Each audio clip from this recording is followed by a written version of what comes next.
Today we're going to take a look at the Bulldog Winch booster cable set. This is going to be a clamp-to-clamp set in a 1-gauge wire with 20 feet of length.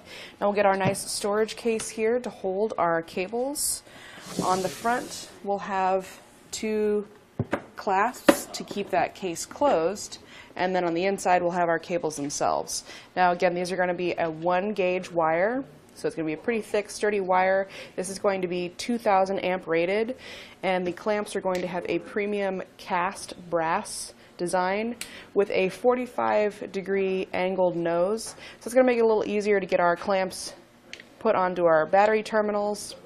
And these are going to be obviously color-coded. We'll have our red for positive, black for negative, but it's also stamped onto each of those clamps. So we'll have the negative symbol there and the positive symbol on our positive clamp, and that's going to be on both sides of both of those clamps.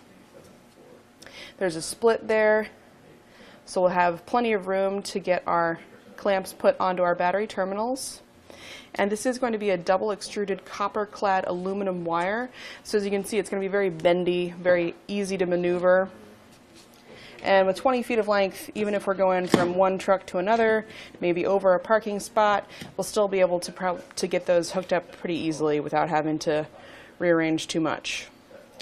Now this is going to have a TPE jacket, and that's going to be rated up to 221 degrees Fahrenheit.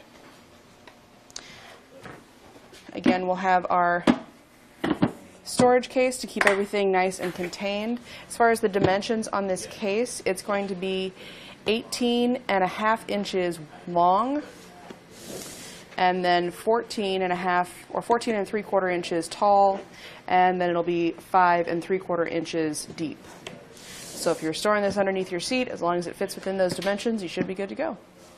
And that's going to do it for our look at the Bulldog Winch booster cable set clamp to clamp in a 1-gauge wire design with a 20 feet of length.